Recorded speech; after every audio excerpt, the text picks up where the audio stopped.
Press the Lord, सबको जय मसीह की। मैं अपने चैनल पर आप सभी लोगों का स्वागत करता हूं और एक बार फिर से एक नए टॉपिक के साथ आप लोगों के सामने आया हूं। परमेश्वर ने एक नए टॉपिक को मुझे दिया है जो आप लोगों तक पहुंचाना है। मैं परमेश्वर पिता का बहुत बहुत धन्यवाद करता हूं कि वो परमेश्वर वो समस्त मनुष्य जाति से प्रेम करता है और वो अपने लोगों से प्रेम करता है। परमेश्वर का जो आज का वचन है वो बच्चों के लिए है, और जो माता पिता अपने बच्चों की आदतों से परेशान हैं और वो कंट्रोल में नहीं आते हैं, तो आज ये वचन उनके लिए है। मैं परमेश्वर का बहुत बहुत धन्यवाद करता हूँ। और आज का जो शीर्षक है वो है अपने बच्चों के लिए हार मत मानो, चाहे परिस्थिति कैसी भी हो। और ये विश्वास रखना है कि प्रभु यीशु जो है बच्चों के हृदय को और मन को बदलेगा और उनको गलत आदतों से, गलत रास्तों से परमेश्वर जो है फेर के लेके आएगा और सही रास्ते पे लेके आएगा। तो आगे बढ़ने से पहले मैं आप सभी लोगों से विनती करता हूँ, निवेदन करता हूँ कि आप लोग हमारे चैनल को ज़्यादा से ज़्यादा शेयर करें, लाइक करें, सब्सक्राइब करें और कमेंट करें, क्योंकि आप लोगों का प्यार ही हमारे लिए एक प्रोत्साहन उत्पन्न करता है ताकि हम नई नई वीडियोस को आप लोगों तक लेके आएँ। और कृपया करके आप लोगों से निवेदन है कि आप हमारी लॉन्ग वीडियोस हैं वो भी देखा करें। परमेश्वर आपके जीवनों में काम करेगा। तो आगे बढ़ने से पहले जो है हम परमेश्वर पिता का धन्यवाद करते हैं कि प्रभु आगे आने वाले समय में प्रभु जो है हमें एक नए और अभिषेक और सामर्थ्य से भरे, ताकि जो है हम आप लोगों के लिए प्रार्थनाएं कर सकें और आप लोगों के उन प्रार्थनाओं के द्वारा जीवन बदल सके। परमेश्वर पिता का मैं बहुत बहुत धन्यवाद करता हूँ। तो आज का जो शीर्षक है अपने बच्चों के लिए हार मत मानो। व्यवस्था विवरण उसका 28 अध्याय और उसकी 4 आयत में परमेश्वर का वचन कहता है, धन्य हो तेरी संतान। परमेश्वर संतानों को भी धन्य कह रहा है कि धन्य हो तेरी संतान। लेकिन संतान धन्य कैसे होगी? मेरे प्रियो, बहुत सारी बातें बाइबल के अंदर इस प्रकार से लिखी गई हैं कि माँ बाप के श्राप, दादा परदादाओं के श्राप जो है वो बच्चों पर कार्य करते हैं। कोई भी माता पिता ऐसे नहीं है जो खुद गलत होते हुए भी अपने बच्चों को गलत देखना चाहे। मेरे प्रियो, आप पहले अपने जीवन को जांचें और उस जीवन को जो है परमेश्वर के सम्मुख रखें और अपनी गलतियों और गुनाहों को प्रभु से क्षमा मांगें कि प्रभु बीते समय में जाने अनजाने में हमसे कोई भी गलती, गुनाह, अपराध हुआ हो तो उसके लिए हमें क्षमा करें। तो आगे हम वचन की ओर चलते हैं और एक उदाहरण है जो दूसरे उदाहरण के जरिए से परमेश्वर आप सभी लोगों से बातचीत करना चाहता है। आइए हम शेयर करते हैं। मुझे कई खत मिलते हैं जिनमें माता पिता अपने बच्चों के लिए प्रार्थनाएं मांगते हैं। कुछ चिंता में होते हैं कि उनके मार्ग अभक्ति के हैं, कुछ उनके उद्धार की वजह से भयभीत है, कुछ ऐसा महसूस करते हैं कि वे बलवाकारी हैं, कुछ यह मानते हैं कि यह पीढ़ियों के बीच का अंतराल है।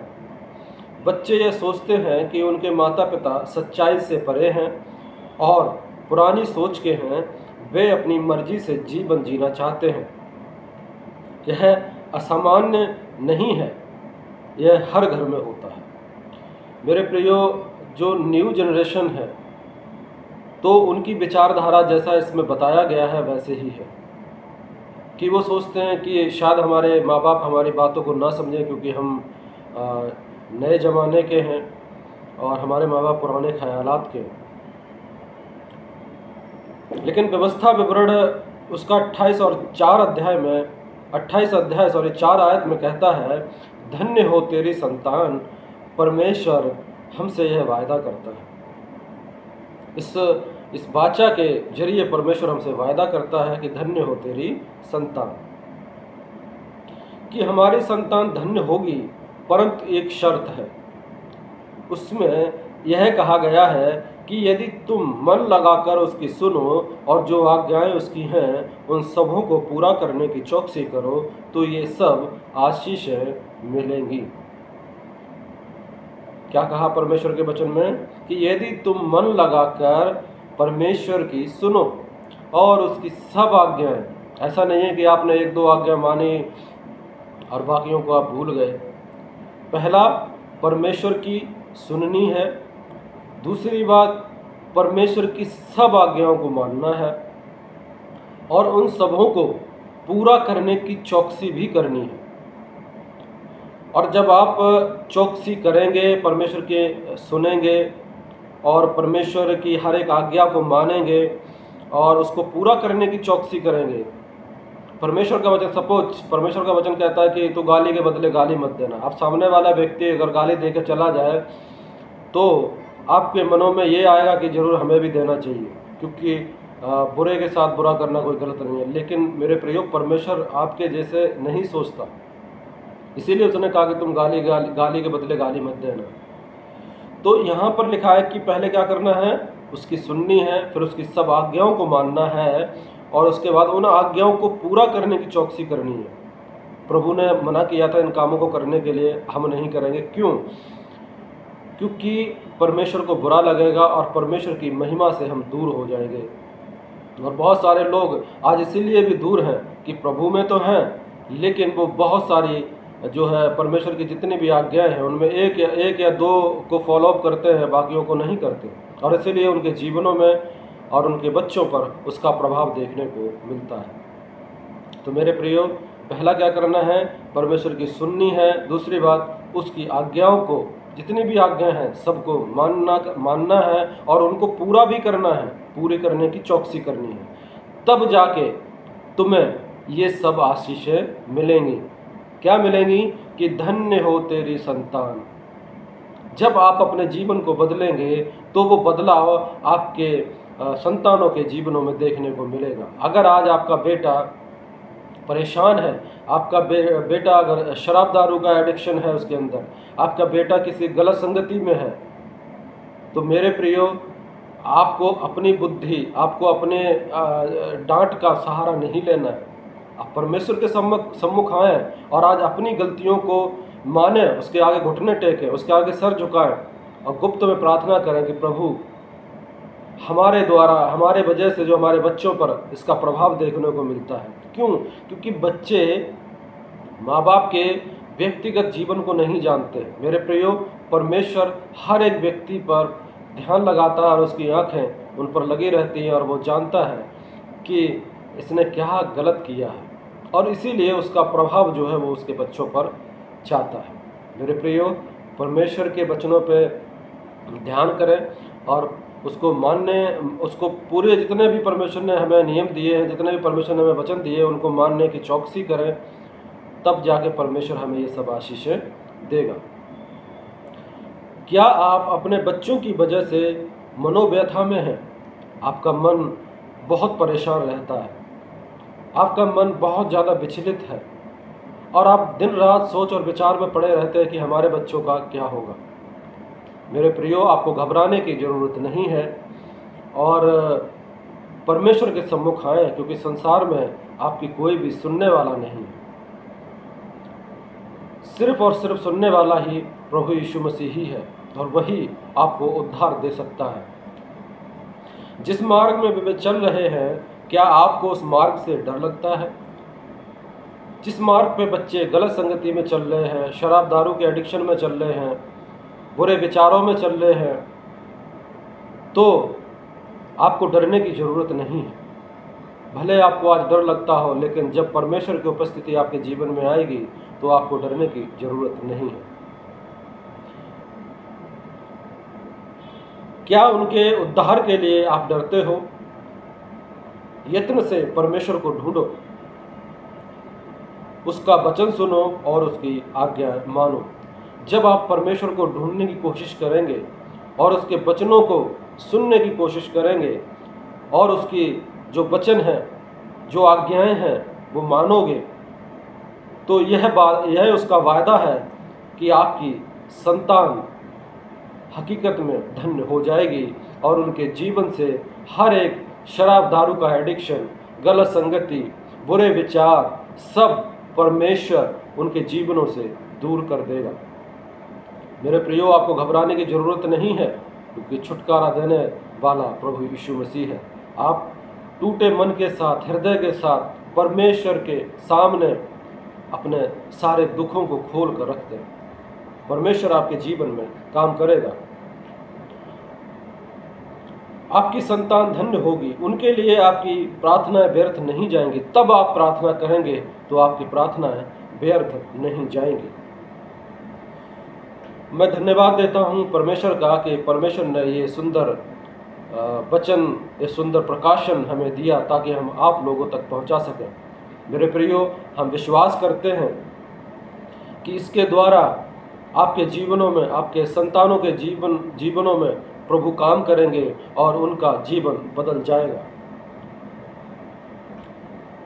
ऑगस्टिन अपने प्रारंभिक दिनों में जवानी की लालसाओं में और अपनी बड़ाई मारने में जीवन बिताता था। यह एक व्यक्ति के बारे में बता रहे हैं कि वह, उस व्यक्ति का नाम था ऑगस्टिन। अपने प्रारंभिक दिनों में, शुरुआती दिनों में, यानी कि जवानी के पड़ाव में जब वो शुरुआत थी, तो लिखा था कि जवानी की लालसाओं में और अपनी बड़ाई मारने में जीवन बिताता था। बहुत सारे लोग जवानी के टाइम पे जब ये स्टार्टिंग होती है तो बहुत सारे गलत संगति में चले जाते हैं और बड़ी बड़ी बातों को मारते हैं। एक घमंड मनुष्य के और उन बच्चों के जीवन में आ जाता है। परंतु उसकी माता मानिका ने कभी उसके लिए प्रार्थना करना नहीं छोड़ा।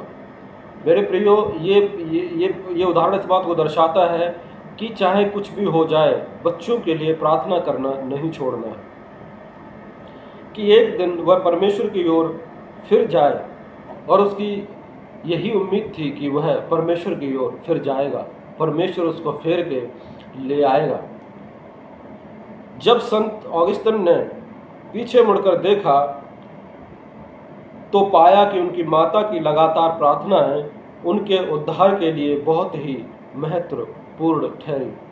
मेरे प्रियो, जब आप अपने बच्चों के लिए प्रार्थनाएं करते हैं तो प्रार्थनाएं आपकी व्यर्थ नहीं जाती, और समय आने पे, सबोपदेशक की पुस्तक में हर एक चीज़ का समय बताया गया है। तो मेरे प्रियो, इस वजह का भी एक समय है, लेकिन आप प्रार्थना करना नहीं छोड़ना।